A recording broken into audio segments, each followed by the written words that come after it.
नमस्कार मित्रों, मैं अभिनव चैतन्य स्वागत करता हूं आपका मिशन मेडिटेशन में। जय कृष्ण मूर्ति के तत्व ज्ञान से हमें तीन मुख्य बातें समझ में आती है। पहली बात यह है कि जो तुमने जान लिया है, जो तुम जान रहे हो और जो तुम जान सकते हो, उसके अतिरिक्त जो शेष बचता है वो ध्यान है।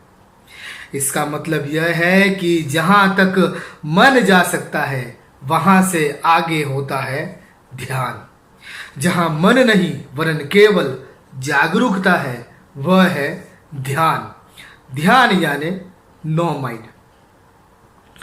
दूसरी बात हमें कृष्णमूर्ति के तत्व ज्ञान से यह समझ में आती है कि ध्यान के तीन चरण है।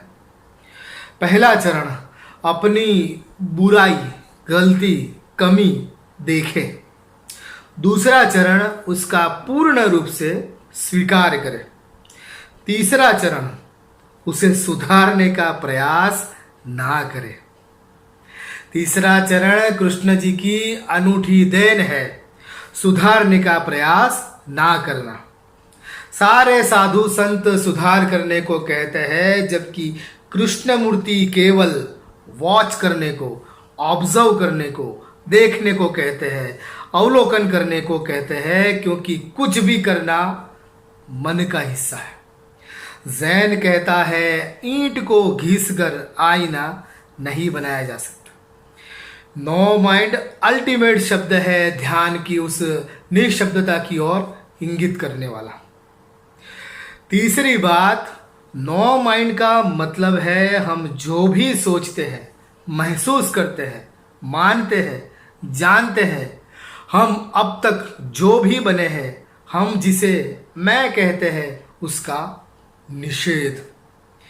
यही ओशो अपने ढंग से समझाते हैं। कृष्णमूर्ति सरल है।